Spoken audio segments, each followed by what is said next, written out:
Assalamualaikum warahmatullahi wabarakatuh.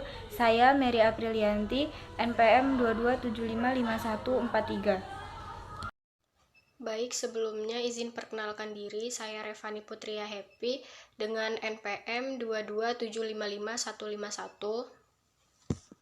Assalamualaikum warahmatullahi wabarakatuh. Perkenalkan, nama saya Syifa Dwi Anjani, saya dari kelas 4E. Assalamualaikum warahmatullahi wabarakatuh. Perkenalkan, nama saya Tria Rosalina, NPM 22755157 dari Program Studi Akuntansi Perpajakan 4E. Perkenalkan, nama saya Irfan Fadila, MPM 2275. Perusahaan yang kita akan analisis di mata kuliah ini adalah Java Confit Tbk dan Bentul International Investama Tbk. Bidang apakah mereka bergerak, yaitu PT Java Confit Indonesia Tbk beroperasi pada divisi perunggasan yang memproduksi pakan ternak yang berupa ayam perdaging atau boiler, ayam petelur atau layer, dan induk ayam breeder. Kemudian PT Bentul Internasional Investama Tbk merupakan perusahaan tembakau yang bergerak dalam bidang manufaktur, pemasaran, dan distribusi rokok. Memproduksi beberapa merek rokok lokal ternama seperti Bentul Biru, Neomil, dan Unomil. Perusahaan ini melakukan IPO pada tahun 1990. Terus pada laporan keuangan PT Java Confit Tbk meliputi pengolahan segala macam bahan untuk pembuatan atau produksi bahan makanan hewan yang mengandung minyak nabati, pembibitan peternakan ayam, perunggasan, perikanan, dan menjalankan perdagangan dalam dan luar negeri. Laporan keuangan konsolidasian PT Java Confit Indonesia Tbk dan entitas anaknya terlampir yang terdiri dari laporan posisi keuangan konsolidasi tanggal 31 Desember 2021 serta laporan laba rugi dan penghasilan komprehensif lain, laporan perubahan ekuitas, dan laporan arus kas konsolidasi untuk tahun yang berakhir pada tanggal tersebut, dan suatu ikhtisar kebijakan akuntansi signifikan dan informasi penjelasan lainnya. Di sini saya akan melanjutkan, yaitu ciri khusus laporan keuangan PT Bentul International Investama. Pada perusahaan ini memiliki biaya produksi yang khusus termasuk promosi dan iklan, penelitian dan pengembangan, dan tenaga kerja. Biaya produksi dicatat dalam laporan laba rugi atau income statement sebagai bagian dari biaya operasional. Bentul Group menyajikan ikhtisar keuangan yang mencakup highlight kinerja keuangan perusahaan.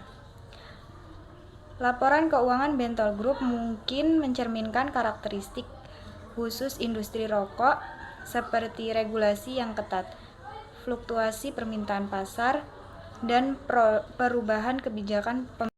Selanjutnya ada kebijakan akuntansi terhadap aktivitas keuangan yang merupakan ciri khusus perusahaan pertanian. Kebijakan akuntansi JAPF. Kebijakan akuntansi yang diterapkan dalam penyusunan laporan keuangan konsolidasian adalah penggabungan laporan keuangan antara entitas, baik antara entitas akuntansi maupun entitas pelaporan. Laporan keuangan konsolidasian telah disusun sesuai dengan standar akuntansi keuangan atau SAK di Indonesia yang mencakup pernyataan standar akuntansi keuangan PSAK dan interpretasi standar akuntansi keuangan ISAK yang dikeluarkan oleh Dewan Standar Akuntansi Keuangan Ikatan Akuntan Indonesia dan Peraturan Nomor 8G7 mengenai penyajian dan pengungkapan laporan keuangan emiten atau perusahaan publik yang diterbitkan oleh OJK. Laporan keuangan konsolidasian telah disusun sesuai dengan PSAK 1, penyajian laporan keuangan konsolidasian kecuali laporan arus kas konsolidasian disusun berdasarkan konsep akrual dengan menggunakan konsep biaya historis kecuali seperti yang disebutkan dalam catatan atas laporan keuangan konsolidasian yang relevan. Laporan arus kas konsolidasian yang disajikan dengan menggunakan metode langsung menyajikan penerimaan dan pengeluaran kas dan setara kas yang diklasifikasikan sebagai aktivitas operasi, investasi, dan pendanaan. Mata uang pelaporan yang digunakan dalam laporan keuangan konsolidasian adalah rupiah, yang juga merupakan mata uang fungsional grup. Tiap entitas dalam grup menemukan sendiri mata uang fungsional masing-masing dan laporan keuangannya masing-masing diukur dengan menggunakan mata uang fungsional. Selanjutnya ada kebijakan akuntansi terhadap aktivitas keuangan yang merupakan ciri khusus perusahaan manufaktur.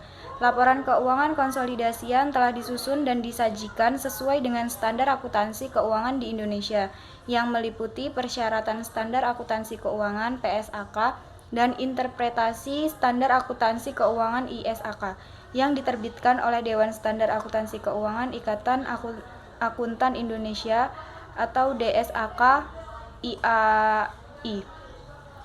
Dasar penyusunan laporan keuangan konsolidasian adalah biaya historis kecuali properti dan instrumen keuangan yang diukur pada nilai wajar pada setiap akhir periode pelaporan.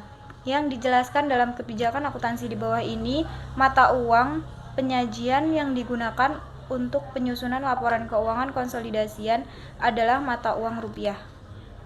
Dalam penerapan kebijakan akuntansi grup yang telah disajikan dalam catatan 3, direksi diwajibkan untuk membuat penelitian estimasi dan asumsi tentang jumlah tercatat aset dan liabilitas yang tidak tersedia dari sumber lain. Estimasi dan asumsi yang terkait didasarkan pada pengalaman historis dan faktor-faktor lain yang dianggap relevan. Hasil aktualnya mungkin berbeda dari estimasi tersebut. Manajemen melakukan pertimbangan kritis yang memiliki dampak signifikan pada jumlah yang diakui dalam laporan keuangan konsolidasian. Selain dari penyajian perkiraan yang diatur di bawah ini, informasi laporan keuangan induk tersendiri mengikuti kebijakan akuntansi yang digunakan dalam penyusunan laporan keuangan konsolidasian seperti yang dijelaskan dalam catatan 3. Kecuali untuk investasi pada entitas anak yang dicatat menggunakan metode biaya. Pengungkapan rincian saldo dari PT Japa Konfit Tbk. Transaksi dalam mata uang asing dicatat dalam rupiah berdasarkan kurs yang berlaku pada saat transaksi dilakukan.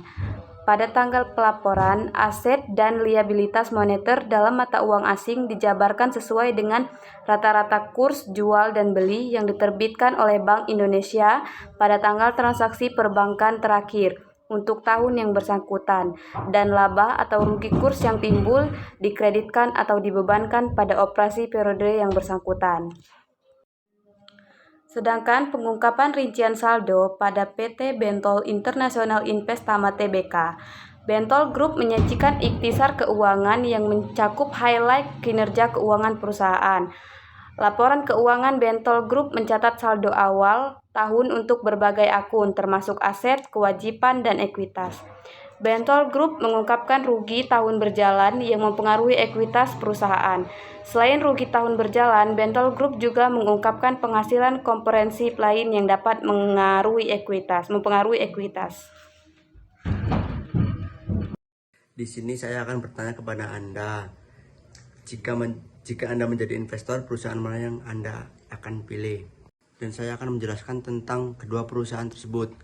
Yang pertama yaitu perusahaan Jafra Konfit Tbk.